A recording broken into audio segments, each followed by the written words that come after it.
안녕하십니까. 반갑습니다. 뽀라뽀라. 반갑습니다. 반갑습니다. 잔디 얘기 좀 해볼까요? 어제 또 갔다 왔잖아요. 창희자 어제 서울 갔다가 아마 뭐 선수들 넘어지고 미끄러지고 이런 거 많이 봤을 것 같아요. 진짜 잔디는 정말 문제예요. 제가 작년에도 기사를 썼었는데 아마 전 세계 축구하는 나라에서 이 정도 규모의 프로리그를 갖고 있는 데 중에는 아마 가장 최악이 아닐까라는 생각이 좀 듭니다. 그러니까 이게 뭐냐면은 구단 입장에서 이거예요. 내가 지금 월세를 내고 있어. 그러니까 우리 경기장도 아니야. 내가 지금 월세를 내고 있는데 바닥에 들어오는데 주인은 안 갈아주고 이런 내 돈 내고 내가 대리석 깔아? 이거 좀 웃긴 일이야. 내가 그치. 월세로 사는데 그치. 전세만 돼도 할 수 있어. 월세로 사는데. 그치. 근데 또 웃긴 게 야 그러면 구단 입장에서 그 운영권을 가져오는 게 맞지 않아? 라고 생각하실 수 있어요. 그럼 어떤 일이 벌어지는 줄 아세요? 지금 대한민국에 있는 월드컵 경기장이 다 20년이 훌쩍 넘었어요. 유지 보수비가 더 들어요. 그치. 그러니까 내가 이걸 갖고 와서 하면은 시에서도 좋아요. 이 골칫덩이를 쟤들이 가져가 주네. 그러니까 내 입장에서는 이걸 살 일이 갖고 와서 없어. 그 잔디를 좀 회복한다고 이거보다 들어가는 병이 너무 많아지는 거예요. 그러니까 구단도 조심스러울 수밖에 없어요. 이게 굉장히. 그러니까 구축 아파트 사는 개념인 거잖아. 그렇죠. 예. 그래서 내가 그거를 싹 리모델링해서 들어가면 좋지. 근데 이게 한두 푼이냐고. 그치. 이게 굉장히 어려워요, 진짜. 몇백억 드는 일이니까. 그러니까 이게 구단 입장에서도 진퇴양난의 상황인데 제일 중요한 거는 돈이에요. 잔디 문제는 100이면 100 제가 좀 만나고 혹은 전화 통화해서 제가 정말 100명 정도 통화를 했는데 다 똑같은 소리예요. 돈만 있으면 해결 가능. 그렇지. 그럼 갈아엎던지 아니면 뭐 열선을 깔던지 뭐라든지 다 이거예요. 근데 이게 현실적으로 좀 안 되고 있기 때문에 사실 뭐 물론 당연히 무슨 품종에 대한 부분도 있고 하지만 그거는 저는 부수적인 문제로 그거 역시 돈과 연결되는 부분이라 그거랑 마인드의 문제라고 생각하거든요. 이게 사실 외국처럼 잔디가 되게 많아가지고 이훈련장 썼다가 저훈련장 쓰면 되는데 우리나라는 한 곳만 훈련하잖아요. 거의 경기장도 한 곳만 쓰고 그러니까 이게 잔디가 망가질 수밖에 없는 상황인데 좀 답답합니다. 사실 축구에서 가장 중요한 요소고 이게 사실 상품이라고 놓고 보면은 정말 제일 중요한 거를 지금 안 해주고 지금 사람을 오라고 하는 거니까. 그러니까 경기력이랑도 직결되고 또 더 중요한 거는 팬들이 볼 때 안 좋아요. 왜 K리그는 느리냐. 어제 너무 진짜 최악이었어. 지금 이번 라운드 다 그랬어 거의 다. 울산 전북 빼는 건 다 재미없었어. 왜 유슈팅 안 나오냐 하는데 물론 뭐 실력 차이도 있겠죠. 그걸 떠나서 잔디가 안 좋으면 선수들도 제대로 못 차요 공을. 당연하죠. 미끄러질까 봐. 당연하죠. 네. 이게 지금 딱딱하고 잔디 안 좋고 그래서 지금 다시 열선 문제를 제가 오늘 기사를 쓰고 왔거든요. 뭐라 그러지? 지온 관리 시스템. 지온 관리 시스템. 그게 일본 다 돼 있어요. 네. 얼마 드는 줄 아세요? 열선 깔고 지원 관리 시스템 만드는데 확실히 2억은 아까 2억 얘기하는데 2억은 넘겠지. 60억이 넘어요. 경기장당 하나 까는데. 하나 까는데. 근데 그게 영구적인 것도 아닐 거 아니에요, 또. 그 계속 더 웃긴 것이 열선 깔잖아요. 네. 열선을 하려면 보일러도 우리도 켜놔야 되잖아. 우리 맨날 키면은 보일러비 많이 나오니까 껐다 하잖아요. 이건 계속 켜야 되잖아. 겨울 같은 경우에. 장난 아니지, 저기 연료비만 6억이 넘는데요. 66억. 기본적으로 그 정도 깔고 거기에 보수 유지비 들어가지 뭐 하면은 안 되는 거죠. 현실적으로. 지금 우리 현실에서 할 수 있는 카드가 사실 제가 이거를 취재한 이유가 추춘제 때문이거든요. 사실 올해만 이러면 사실 뭐 내년에 3월 넘어서 하면 되지 그러는데 지금 추춘제를 하려면은 기본적으로 2월에 경기가 해야 된다 전제한데 그래서 연맹 계속 얘기하는 그거예요. 니들 추춘제 하려고 그러잖아. 할 생각 있잖아. 그러면은 지자체를 결국에는 2월에 하려면은 올해 같은 일이 벌어지지 않으려면은 열선을 깔든 뭐라든 해야 되는데 지자체 설득시키고 있어. 그 작업도 안 하고 있어. 이게 좀 답답한 상황인 거죠. 아까도 어떤 분께서 구조 얘기하셨는데 구조의 문제 아닌가 이거는? 고쳐야 될 게 너무 많아. 아까 처음으로 돌아가면 모든 구단은 구장을 갖고 있어야 돼요. 대구 예를 들어서 그래야지 내 책임으로 내 잔디가 망가지면 뭐 페널티를 줄 수 있죠. 예를 들어 그죠? 너네 잔디 안 좋으면 너네 승점 삭감할 거야. 예를 들어서 그렇게 한다는 건 아니지만 그렇게 해야지 책임감을 갖고 더 투자하거나 잔디를 관리를 하는데 이거는 뭐 하면은 그거 사실 우리가 하는 게 아니고 시에서 하는 거예요. 그거 사실 시설관리공단에서 하는 거예요라고 할 수 있고 또 시에서는 그건 구단에서 뭐 같이 하는 거예요라고 할 수 있고 계속 구조의 문제라니까. 이게 도시민구단 얘기가 또 나와야 되고 여기서 비용 예산 문제도 나와야 되고 이걸 고쳐야 돼. 여러분들이 계속해서 관심을 보이면 좀 바뀔 수가 있는 게 야구 같은 경우에 이런 문제 안 벌어지잖아요. 그렇죠. 나는 어떤 면에서 우리가 K리그가 실업 리그 같아요. 딱뭐 시스템 같은 부분에 봤을 때. 근데 거기서 정말 EPL이나 다른 리그처럼 프로처럼 되려면 60억의 문제가 아니고 정말 6천억을 들여서라도 리그 차원에서 뭔가를 바꿔야 될 것 같아요. 이렇게. 너무 많은 게 이상해요. 근데 잔디가 그 중에 하나인 거예요. 근데 그게 너무 초반이어서 드러나는 거지. 이게 66억 된다고 해서 나는 또 문제 될 거라고 보거든. 언젠가는 또. 한 번 아마 해주고 안 할걸요? 시에서도. 야, 우리 해줬다. 이제 딴소리 하지 마. 그리고 또 내년에 또 잔디 망가지면 야 우리 열선 해줬는데 니네 또 왜 그래라고 할 수 있고. 연맹에서는 기본적으로는 지금 이제 일단 초점을 말씀드린 구조적인 부분을 연맹이 하기에는 굉장히 어렵거든요. 그렇죠. 예, 구조적인 부분은. 그래서 일단은 잔디에 100% 초점 맞추고 있습니다. 지금 사실 최근에 벌어지는 문제가 대한민국 축구 지금 경기장에 있는 게 대부분 한지형 잔디란 말이에요. 그럼 한지형 잔디가 여름에 지금 안 좋다고 작년 내내 여름으로 욕을 먹었는데 지금 겨울에도 안 좋단 말이야. 한지형 잔디가. 그러면은 과연 한국에서 쓸 수 있는 잔디가 뭔지, 그러니까 흔히 말하는 오버시딩이라고 하는 섞어서 쓰는 것들도 있고 뭐 여러 가지가 있는데 일단 연맹에서는 잔디는 우리가 연구를 해보겠다. 그러니까 그 위에 관계 개선 풀고 이런 거는 지금 당장 불가능하니 일단 거기에 초점 맞추겠다는 게 그렇고 실제로 그래서 잔디 전문가를 연맹 내에 지금 채용을 했습니다. 했죠. 네, 연구는 이제는 아니죠. 이제부터 시작을 했었죠. 그 삼성물산도 했었죠. 예. 거기랑도 진행을 했고, 그러니까 꽤 오래 됐어요. 하지만 안 돼. 왜냐하면은 그때 실컷 연구해 놓은 게 지금 기후가 완전히 또 바뀌어가지고. 아, 연구 저도 가봤어. 그래서 막 그 무슨 그 꼽고 온도 재고 뿌리 내리고 다 봤어요. 근데 그거는 부수적인 거라니까 어떻게 보면. 그렇게 하면 잠깐 좋아지고 또 잔디가 또 망가지면 그때 또 답이 없어요. 단순하게 관리자나 혹은 거기에 문제만으로 치부하기에는 이게 한국 축구 산업의 구조적인 문제랑 연결되어 있는 진짜 부분이 많아서 어렵습니다. 사실 굉장히 어렵습니다. 아, 이거 정말 어떻게 아무튼 뭐 이렇게 계속 얘기를 하다 보면 더 좋아지겠죠. 어쨌든 네. 많은 분들이 관심을 가져주고 계시고 네. 이게 진짜 얼마나 큰 문제인지를 지금 인식을 하고 있으니까 저희도 계속 꾸준하게 관심을 갖고 지켜보도록 하겠습니다. 확실한 게 지금 3라운드까지 골 수가 지금 지난 몇 년간 중에 거의 최저 수준이고요. 이게 네. 6경기인데 다섯 골이에요. 그 골 못 넣던 광주가 2골 넣은 게 최다 골이고 그래서 더 추웠던 그런 라운드인데요.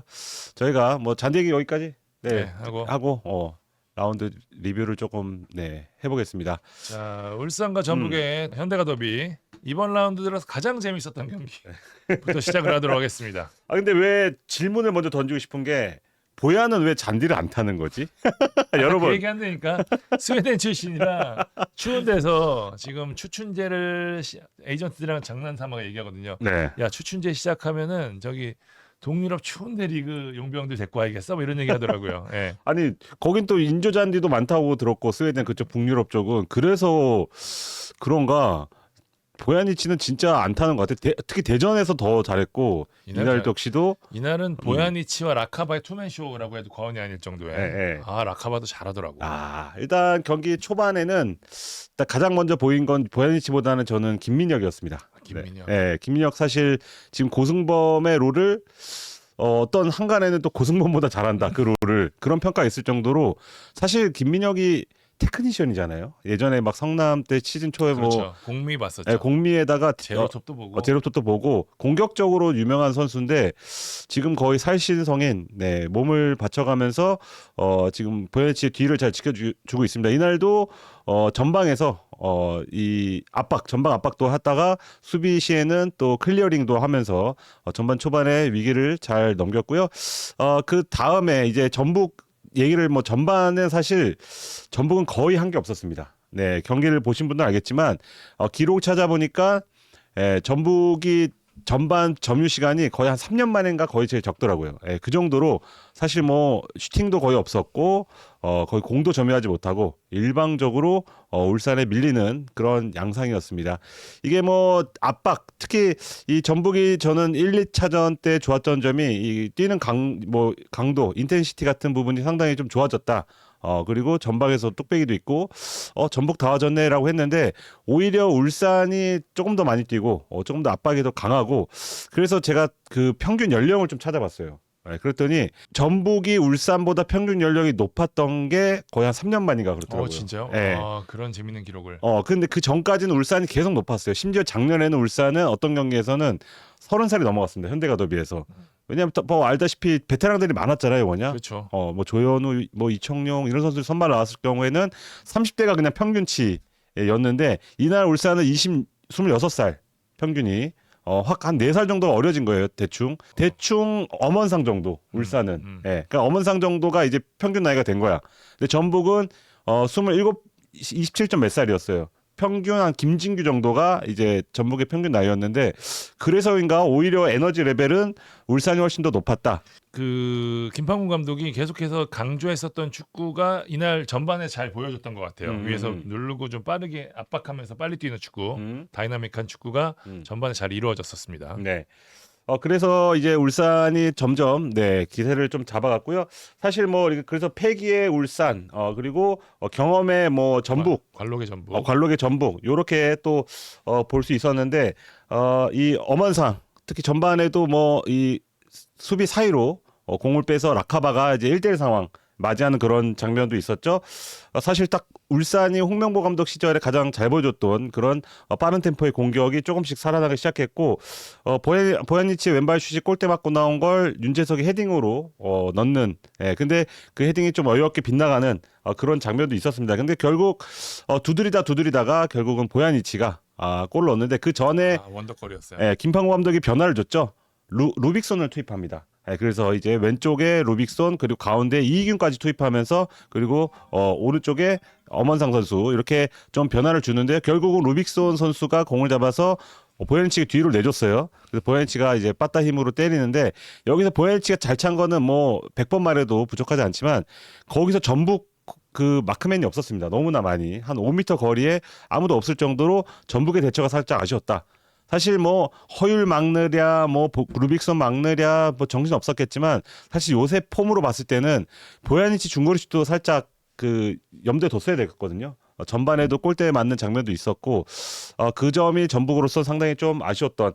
근데 전반 그 후반 막판에는 이제 전북도 뭐 전진우 선수도 투입하고 좀 변화를 주면서 김진규 선수 이날 짧은 시간이지만 가장 좋았던 김진규 선수 투입하면서 뭐 중거리 슈팅도 나오고 몰아쳤지만 결국은 울산에 어떤 골문을 열지 못하면서 결국은 울산이 1대0으로 승리를 하게 됐습니다. 서명관 선수 이야기 많이 하시더라고요. 좋아요.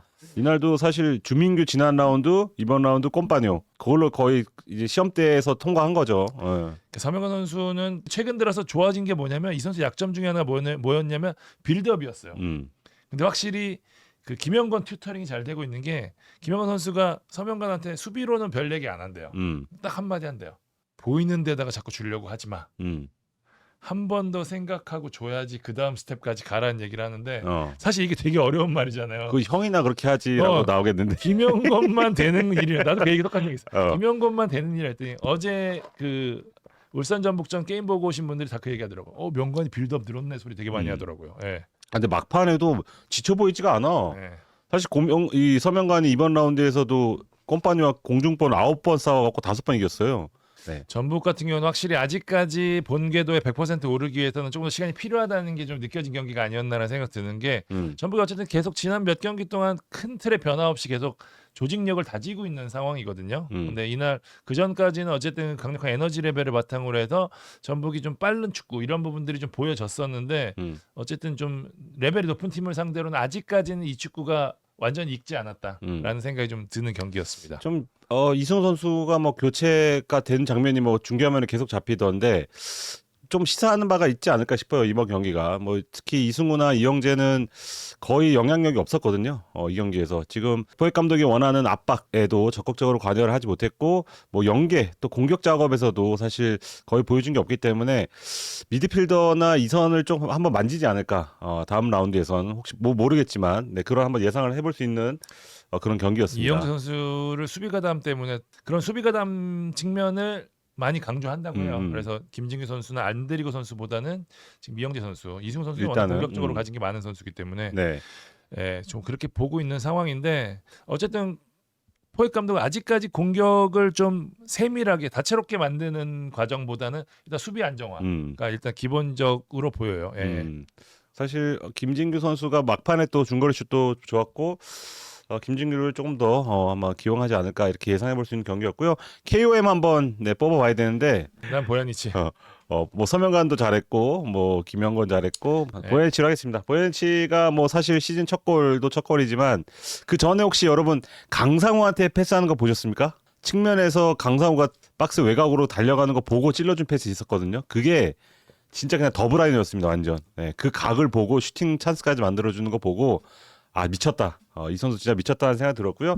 이날 키패스도 4개, 그쵸. 미친놈이라는 소리가 절로 나올 정도의 그런 패스였고, 팀 내에서 가장 많은 키패스, 그리고 가장 많은 크로스를 올릴 정도로 공격 진영에서 아주 대단한 활약을 펼쳤습니다. 이때 이청용도 몇 번 이렇게 얘기했던 것 같은데, 이제 보안치의 시대가 열린 게 아닌가 생각이 들었습니다. 자, 다음 라운드. 네. 포항과 대구전 한번 또 보겠습니다. 네. 사실 대구의 기세가 워낙 좋았기 때문에 포항이 굉장히 만반의 준비를 하고 들어간 경기였습니다.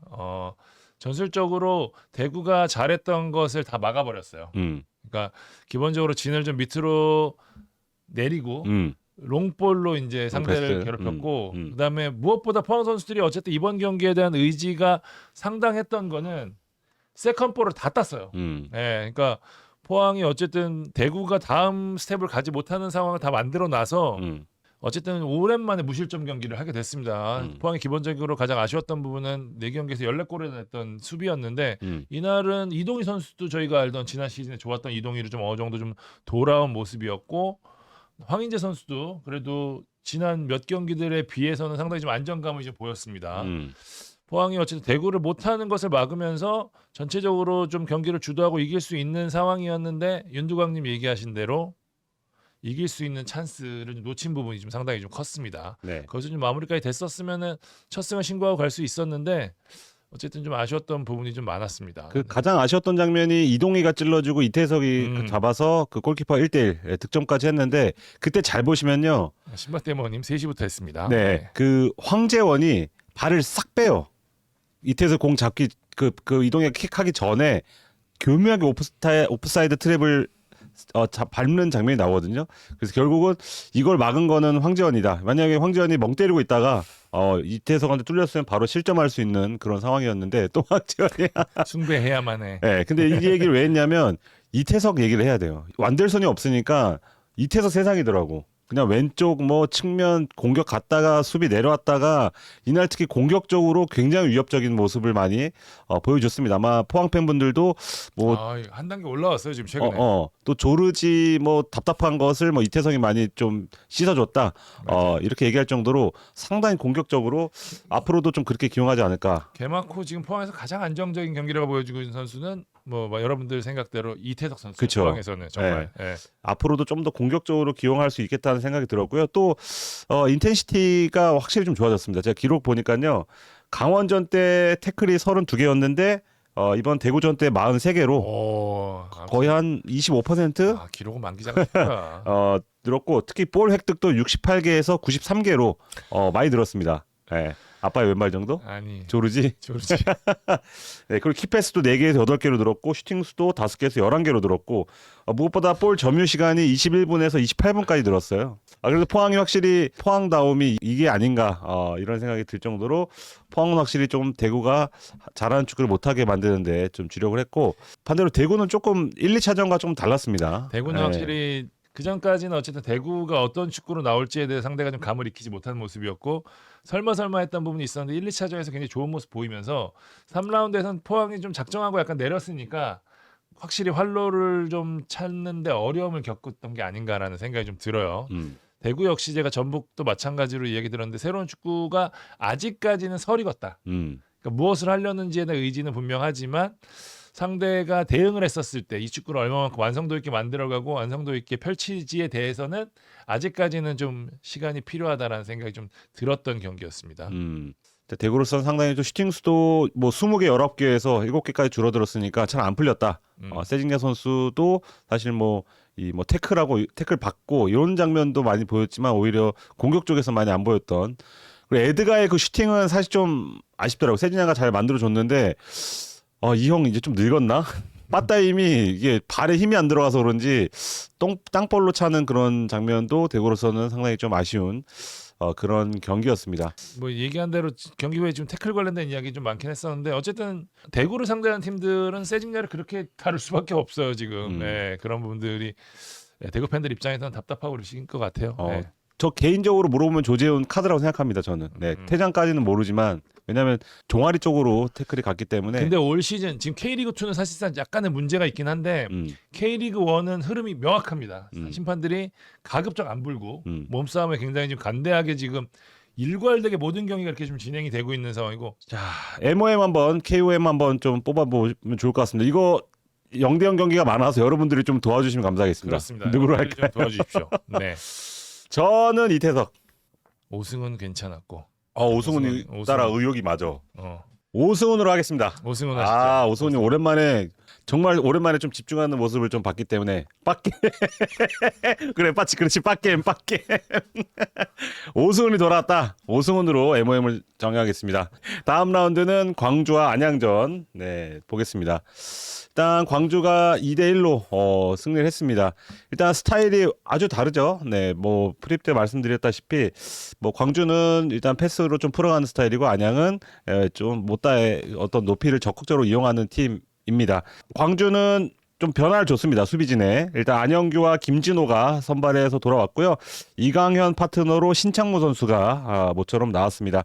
안양은 에두아르도를 처음으로 선발로 꺼냈습니다. 지금 마테우스가 K리그 2에 비해서는 1에서 영향력이 조금 좀 없긴 했거든요. 뭐 컨디션의 문제인지 아니면 추워서 그런 건지. 그래서 에두아르도를 먼저 투입했는데 좀 저는 상당히 좀 괜찮은 기용이었다. 에두아르도의 어떤 좀 능력을 볼 수 있는 그런 경기였던 것 같고요. 일단 안양은 전반적으로 광주의 전방 압박이 굉장히 고전했습니다. 뭐 경기를 보신 분들은 다 아시겠지만 안양 그 수비 진영에서 공을 뺏기는 장면, 공을 차단당하는 장면이 굉장히 많았습니다. 그리고 점유 시간만 봐도 광주가 40분, 그리고 안양이 24분이었습니다. 거의 2배 가까운 이정효 감독이 얼마나 공에 대한 집착을 보이는지를 이날 알 수 있었고요. 그리고 광주 같은 경우에는 그 라인을 굉장히 높여서 이제 플레이하는 팀인데 그러다 보니까 안양은 그 유병훈 감독이 원하는 풀어서 나오는 미드필드를 거치는 그런 장면이 거의 안 나왔기 때문에 좀 어렵겠다 싶었는데 역시 못다이 뚝배기로 먼저 선제골을 넣었죠. 이태희의 크로스가 아주 뭐 날카롭거나 좋은 크로스는 아니었지만 코스 자체가 일단 골키퍼 키를 넘겨서 갔기 때문에 못다가 뚝배기로 밀어 넣을 수 있었고요. 근데 이제 하프타임에 이정효 감독이 이제 빡 교체를 합니다. 민상기를 안영규와 또 교체하는 거 보면서 민상기가 조금 더 마음을 훔쳤구나. 최근에 출전 빈도를 봤을 때 뭔가 이정효 감독이 원하는 빌드업에 민상기가 좀 더 최적화됐다는 좀 느낌을 받을 수 있었고요. 오우성, 박태준을 투입하는데요. 결국은 또 오우성이 측면에서 이제 기막힌 크로스로 아사니의 뭐 동점골 그리고 막판에 또 아사니에게 한 번 더 기회를 주는데 사실 교훈이 있죠. 광주의 경기를 보면 아사니에게 어쨌거나 공간을 주면 안 돼요. 그냥 아사니는 강하게 압박하면 잘 못 풀어나오는 그런 스타일인데 막판에 또 안양서 풀백도 지쳤다 보니까 아사니에게 상당한 공간을 줬고 아사니가 전매 특허죠. 가운데로 접어두고 왼발로 후리는 그 슈팅으로 결국 결승골, 역전골을 넣으면서 광주가 시즌 첫 승을 거두게 됐습니다. 무패예요 심지어. 무패입니다. 1승 2무. 이정효 감독 완전히 올해까지 잘하면 진짜 쌉인정이다라고 생각하고 있었는데 와 대박이네요. 그러니까, 올해도 잘 되고 있어요. 그러니까 멤버로 축구하는 게 아니다. 요거를 보여주고 있어요. 사실 좋은 축구는 누가 봐도 명확하다. 결국에는 이 축구를 하기 위한 선수들의 퀄리티가 중요하다라는 게 사실 제 생각인데 유일하게 예외인 사람이 이정효입니다. 사실 저는. 네. 그러니까 이게 막 그런 말 있잖아. 뭐 야구는 투수 노름, 뭐 축구는 감독 노름. 근데 그 말에 좀 뭐 이거 들으면 또 뭐 선수들 기분 나쁠 수 있지만 딱 맞는 팀이 광주인 것 같아요. 광주가 딱 감독님도 그 얘기하잖아. 정해진 자기 그 틀 안에서 선수만 좀 바꾸다 보니까 크게 막 그 흔들릴 것 같지 않다는 식의 인터뷰를 본 것 같은데 그게 딱 맞아. 그냥 누구나 빠진 다리 누구 넣으면 되는 거예요. 이날 경기 얘기는 아니지만 딱 가기 전에 감독님 고베 죽어도 못 이긴다며요. 이길 수 있을 것 같아요. 그랬더니 군형을 한 2개 찾았어. 딱 그러더라고요. 나 내일 경기 한번 지켜보려고요. 지난번에 졌죠? 고베 가서 아마 그죠? 그때 완전 완패했죠. 아무것도 그죠? 못하고 졌죠.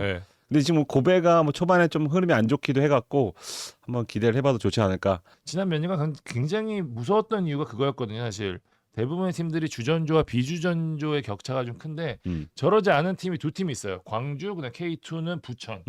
누가 들어가도 좀 비슷한 그 시스템으로 돌아가는 팀. 광주는 완벽하게 진짜 이 선수 빠졌는데 이거 좀 문제가 크겠는데 하는데 그 자리에서 무리 없이 소화를 해요. 이게 굉장히 좀 굉장하죠, 진짜. MOM은 이정효로 하자고 할 수 있지만 그렇게 되면 이제 시즌 내내 이정효로 해야 될 수 있기 때문에 선수로 한번 골라보겠습니다. 어쨌든 안양 얘기 조금 하면 네, 해주시죠. 안양이 못하진 않습니다. 네. 안양은 준비한 축구를 어느 정도는 하고 있는 것 같기는 해요. 세 경기 다 그랬어요. 네. 네. 근데 확실히 못다를 제외한 나머지 외국 토마스를 빼놓고 조금 확실히 K1에서 기량을 입증하기에는 조금 더 필요하지 않을까. 마테우스 선수가 좀 더 올라와야 되고 야구 선수도 마찬가지고요. 거기만 조금 더 지원이 좀 들어가면 안양이 조금 더 올라갈 수 있는데라는 생각이 저는 계속 들더라고요. 이 세 경기를 보면서. 예. 정호연 나가니까 박태준 문미서 나옴. 그쵸? 이게 아까 얘기했던 완델손이 없으니까 이태석이 뭐 기량을 펼치는 것처럼 저들도 물론 좋은 기량 갖고 있었기 때문에 조금 더 기다렸던 게 아닌가 싶고요. 자, MOM은 아산이로 하겠습니다. 아산이가 작년에는 거의 여름부터 시즌에 참가했다시피 했는데요. 지금은 시즌 초부터 지금 왼발 상태가 심상치가 않아갖고 첫 시즌으로 돌아가거나 그거보다 더 잘할 수도 있는 분위기로 지금 흐르고 있기 때문에 아산이 왼발을 한번 기대해도 좋을 것 같습니다. 샘코님 감사합니다. 좋아요 받고 들어주십시오, 여러분. 자, 다음 라운드 대전과 수원 FC전. 사실 또 하나의 0대0이 나올 뻔한 경기였지만 결국은 두드리다 막판에 이제 대전이 골을 넣으면서 승리한 그런 경기입니다. 사실 이날 경기는 중원을 어떻게 꾸릴 것인지가 굉장히 중요한 핵심이었는데 일단은 김현욱 선수를 파트너로 두고 이승민 대체자. 그러고 마사를 좀 내려섰으면서 그렇게 해서 삼각형 구도를 유지하면서 좀 중원을 유지를 했는데 김현욱 선수의 몸 상태가 지난 1라운드 때도 그랬지만 굉장히 좋은 편이어서 그냥 경기 자체는 나쁘지 않게 좀 움직였습니다. 저는 이날 대전보다는 수원 FC가 조금 더 걱정돼 보였어요.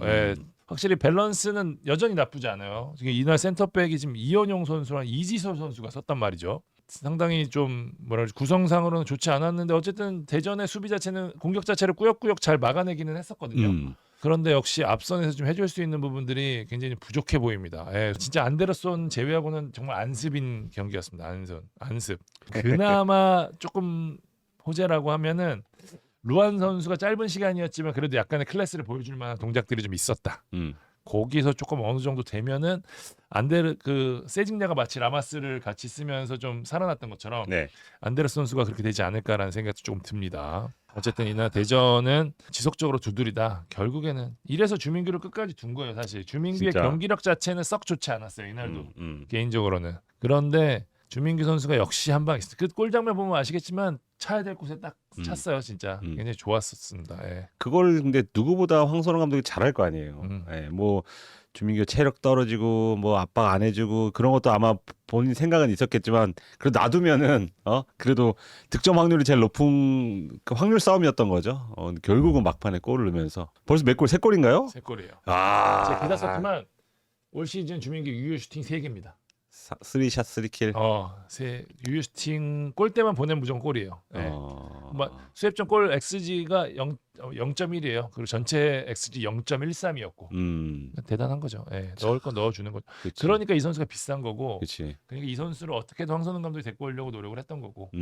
그 효과는 지금 분명히 보고 있는데 전체적으로 근데 저는 개인적으로 작년 후반기에 좋았던 짜임새는 여전히 아직까지는 없는 상황이다라는 생각이 좀 듭니다. 대전 같은 경우는 저는 그 축구가 훨씬 짜임새가 있어 보였는데 지금은 약간 주민규 너무 의존하는 양상이 좀 진행이 되고 있어서 울산 같은 팀에서는 그게 전혀 안 통했던 게 느껴졌잖아요. 지금 어쨌든 대전이 포항 잡고 수원 FC를 잡았지만 울산을 상대로는 주민규 선수가 아무것도 못했으니까 0골로 묶인 거거든요. 사실 대전 공격진이 나쁜 편이 아닌데 이 정도 공격 짜임새는 좀 별로거든요. 그걸 좀 어떻게 좀 만질지 좀 지켜보고 있는 상황입니다. 사실 김준범 선수도 이날 출전이 어려울 것으로 보이는데 역시 중원이 좀 좋지 않다 보니까 조금 무리해서 출격을 했지만 나름대로 경기력 괜찮았고요. 김문환 선수 조금 더 시간 걸립니다. 자, MOM 한번 뽑아 보시죠. 주민규 해야 돼. 주민규. 나이 대전 나이 시티즌 김준범, 하창래. 하창래 선수 괜찮았어요. 하창래. 하창래 선수는 경기 감각이 꽤 텀이 좀 있었음에도 불구하고 썩 나쁘지 않은 활약이었습니다. 클래스. 네. 임종훈이 오고 나는 임종훈 오고 안톤 제가 주구장창 황 감독님한테 얘기하는 게 그거거든요. 안톤 왼쪽 백 한번 써봐라. 그 얘기 되게 많이 했거든요. 정말. 왜냐하면 제가 연습 경기랑 2경기 본 적이 있는데 진짜 베일이에요. 진짜 빠르고 진짜 힘있게 치고 들어가. 근데 이 왼쪽 백으로 좀 아쉬움 왜 안 쓰나 계속 속으로 그랬는데 이날 막판에 임종훈 들어가고 왼쪽 백 들어간 다음에 그 크로스 그래서 정재희가 슈팅까지 이어진 거 아니에요. 예. 저는 안톤 풀백 한번 보고 싶습니다 사실. 예. 이지솔도 이날 괜찮았긴 했었어요. 예. 좀 많이 올라왔어. 지난 경기 때 좀 아쉬웠는데 이번 경기는 확실히 한 경기를 치르고 나니까 좀 올라온 모습 보였는데 그치. 기회 받으면 클래스 있는 선수니까. 주민규 하시죠. 주민규로 하겠습니다. 네, 주민규가 제일 많네요. 말씀하십시오. 이번 라운드에 5골 중에 넣은 총 중에 한 골을 담당한 주민규 선수 지금 득점 선두 지금 건을 달리면서 이러다가 20골 넣는 거 아니냐고 하시는데 충분히 가능한 그런 페이스가 되겠습니다. 자, 다음 경기는 강원과 제주전입니다. 비가 너무 많이 왔고요. 0대0 경기. 강원 제주전과 제가 서울 김천전 둘 다 봤는데 비슷해. 둘 다 노잼이었어요. 맞아요. 강원은 지난 포항전 때 또 사실 경기력 그 정경 감독이 원하는 경기력이 조금씩 나오기 시작했는데 이날은 사실 뭔가 이 진정한 상대를 만난 좀 느낌이었습니다. 이 강원 제주도 분명히 넘어가자고 하는 분도 계시겠지만 강원이 하고자 하는 축구가 지금 김학범 감독이 원하는 축구에 별로 안 통하는 느낌이 상당히 좀 강했어요. 저는 사실 제주부터 좀 말하고 싶은 이유 중에 하나인데 제주를 만나는 팀마다 하는 얘기가 작년보다 좀 많이 달라졌다는 거예요. 지금 템포도 훨씬 빨라지고 압박 강도도 높다 보니까 오히려 지금 어느 팀이 강원이지? 라는 생각이 들 정도로 사실 제주가 상당히 조금 고난도의 그런 어떤 패스 플레이 같은 것도 좀 많이 보여줬습니다. 득점 찬스도 더 많았고요. 전반에 좋았어요. 네. 그 오재혁, 김건웅, 이탈로로 이어지는 중원이 사실상 강원 중원에 거의 쌈 싸먹었다고 할 정도로 압도를 한 경기였습니다. 그러니까 강원이 좋았을 때가 이유현 선수가 지금 완전히 날아다닐 때가 상당히 좀 경기가 운영이 잘 되는데 이날은 거의 이유현 선수가 활동량이 보이지 않을 정도로 제주가 오히려 활동량 눌렀고 여기 승부수가 후반에 교체였습니다. 김학범 감독이 굉장히 노했다고. 네, 지금 유리 조나탄, 남태희, 서진수 딱 투입해갖고 한번 찢어보자 삼각형으로. 오히려 악수가 돼버렸습니다. 셋 다 완전히 지금 거의 말아먹는 수준으로 김학범 감독이 굉장히 노했다고 합니다. 네. 남태희 선수는 약간의 이해, 이 배탈 때문에 컨디션이 좀 안 좋았다 그러는데 사실 서진수에 대한 말이 많아요. 시즌 초인데 왜 컨디션이 안 좋냐 지금. 자신감도 완전 떨어져 보이고 움직임 자체도 없고 의욕도 없고 사실 결정적인 오른발 슈팅 찬스를 놓쳤을 때 그 다음 행동도 사실 좀 제주 팬들 입장에서는 되게 자신을 자책한다기보다는 하나 놓쳤네라고 이제 돌아서는 장면을 또 봤거든요. 왜 이러지? 사실 좀 더 의욕적으로 가진 능력이 많은데 그거를 다 거의 못 보여. 지금 한 2년째 그러고 있는데 이날 그게 잘 드러났습니다. 왜 서진 선수가 이렇게 안 좋은지가 잘 드러났던 것 같고 서진 선수는 해외 진출을 꾸준히 추진해 왔습니다. 좀 원하죠 본인이. 멘탈 문제 같다 보인 저도 약간 그런 얘기도 좀 들었었는데 이 껍질을 못 깨고 나오는 그런 느낌이었습니다.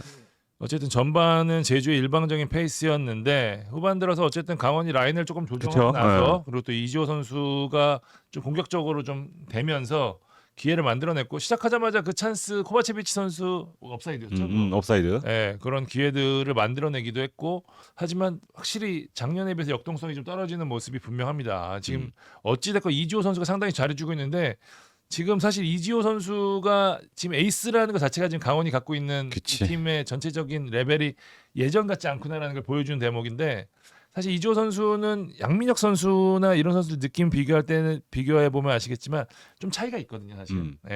좀 힘있게 들어가는 부분은 있긴 하지만 이렇게 솔로 플레이를 한다든지 이런 부분에 대해서는 조금 있는데 어쨌든 강원에서는 지금 믿을 만한 선수가 이지호 선수밖에 없습니다. 지금 그런 부분들이 실제로 이날도 득점 찬스는 거의 다 거기서 나왔고요. 정경 감독 후반 들어서 약간 대응을 해서 흐름을 바꾼 것까지는 좋았지만 지금 할 수 있는 게 딱 거기까지예요.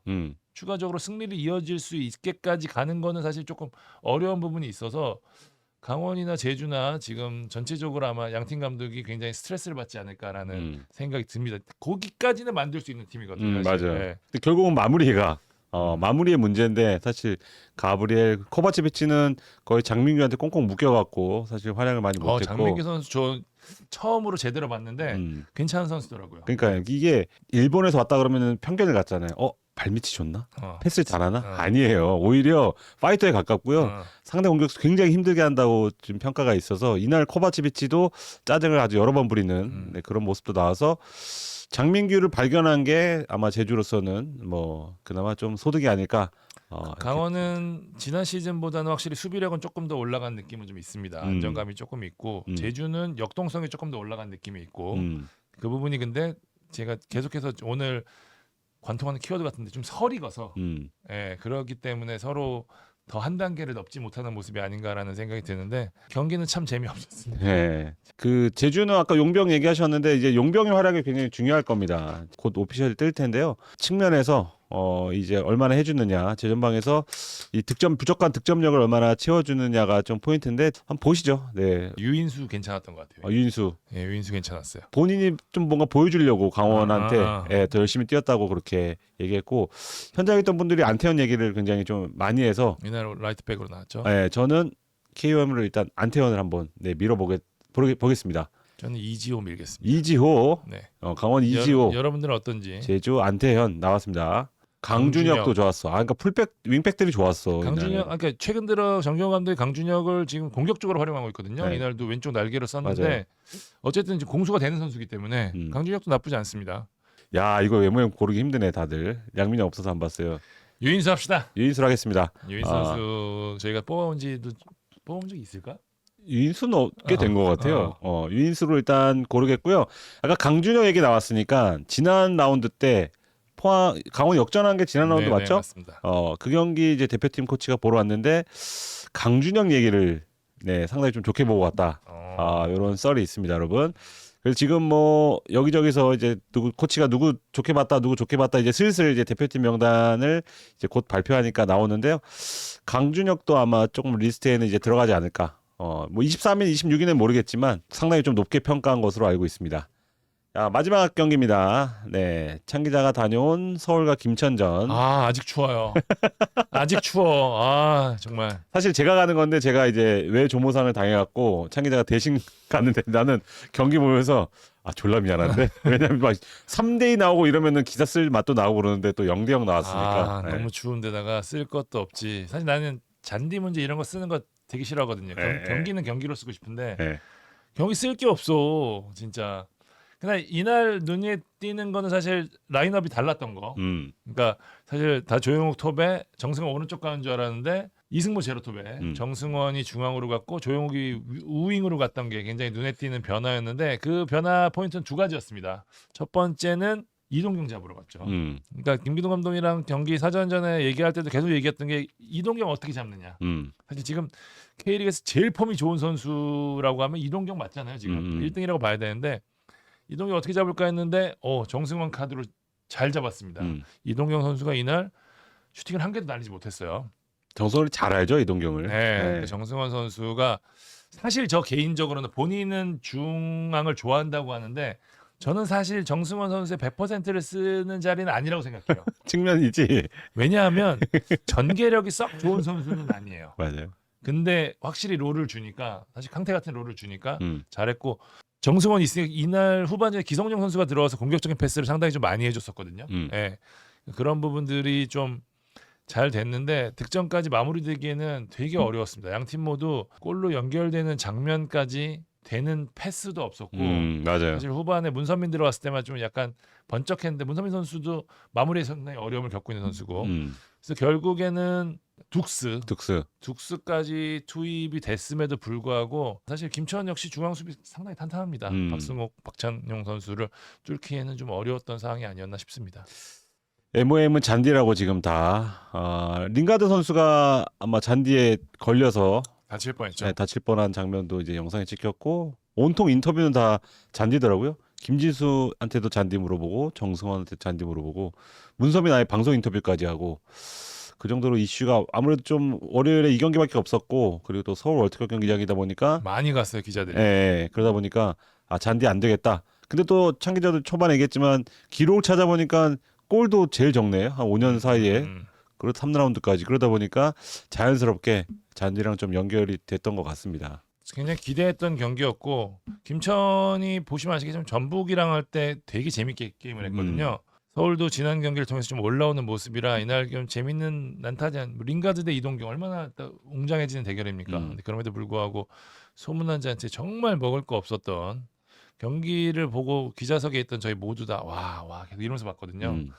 팬들은 또 얼마나 좀 답답하게 보셨을지. 어쨌든 어느 한 팀이라도 승리라도 했으면 좀 그 맛이라도 좀 있었을 텐데 또 0대0 무승부여가지고 안타깝습니다. 어쨌든 뭐 한국 축구의 성지라고 하는 곳이고 네. 예, 매 경기 지금 두 경기 평균이 3만이 훌쩍 넘습니다. 자, MOM 어렵겠지만 한번 또 뭐 많은 분들이 안 보셨을 수도 있지만 한번 뽑아 보시죠. 정승환 아니면 기성용. 정승환 아니면 기성용. 김주성 얘기도 좀 있네요. 커팅이 좀 좋았던 것 같습니다. 커팅 좋아. 김동원 선수도 사실 판단이 좀 빨랐던 것 같고 김동원이 공정을 지배했다. 그렇다. 김동원으로 할까요? 김동원 하시죠. 김동원이 제일 많네요. 자, 저희 방송 1시간 20분 동안 진행했는데요. 여기서 마무리하도록 하겠습니다. 저희 프리뷰 목요일 날 3시에 합니다. 네. 네. 감사합니다. 감사합니다.